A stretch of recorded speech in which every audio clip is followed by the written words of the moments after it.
Well, I do worry about setting up a false equivalency in this conversation, and really even making the premise that trans lives are up for debate. They're not up for debate.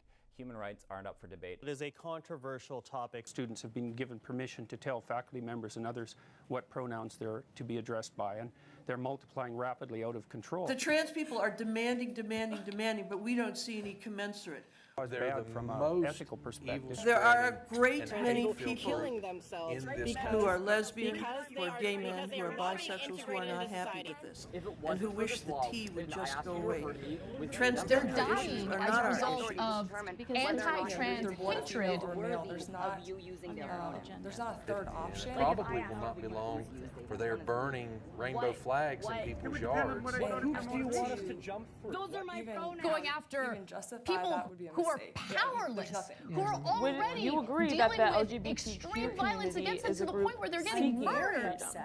No. LGBTQ is not seeking stolen from me. LGBTQ is suppressing the freedom of people that disagree with them. They're the closest thing you stepped to Laverne Cox and called Laverne Cox a man. This is a very serious psychological condition, and you have to indulge it. Also, you have to treat it as though it's objectively true.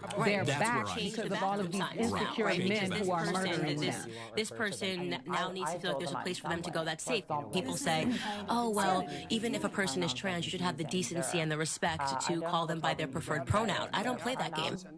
Don't demonize us and throw us under the bus just because the transgender people are. I think people should be able to say how they want. They just hated the rich.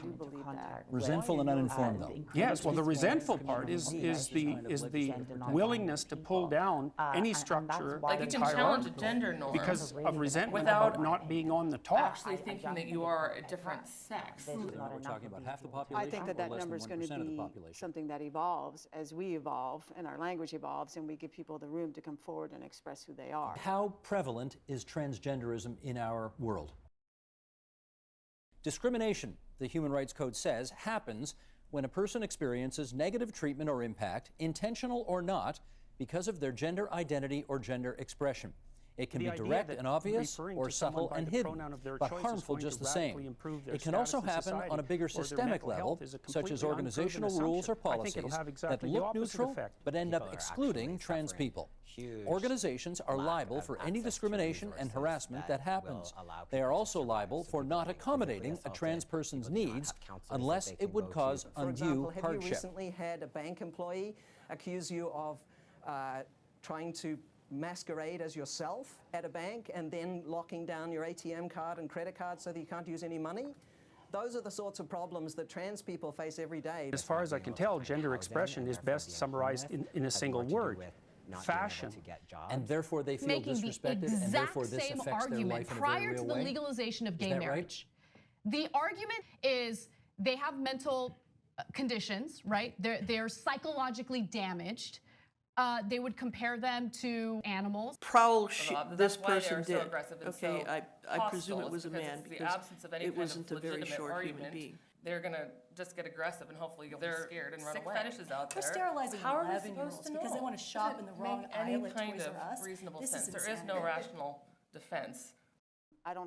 I didn't have a lot of attachment to the pronoun she. When I see a stranger, I call them by the pronoun that seems to be I think if you just stop centering this whole controversy on yourself and how hard it is for you to accommodate genderqueer people, well, have a little bit of sympathy. Are you required to undergo surgery in order to have an identity document? If I can't even use direct anatomical terms for female genitalia because now it's trans exclusionary, radical left-wing that's a problem. That's bullying. One thing I'd like you to really look at in regard to this controversy is to watch out for who's getting centered in a discussion. Political correctness is code that powerful people use when they're annoyed that they're actually not the center of attention in any given discussion. And Bill C-16 is actually not about cisgender people, it's about protections for transgender people. Trans and gender diverse communities, and especially people of color, are being targeted and threatened physically. So free speech is a great idea and equality is a great idea, but we actually can't have those conversations when people are not even able to be present.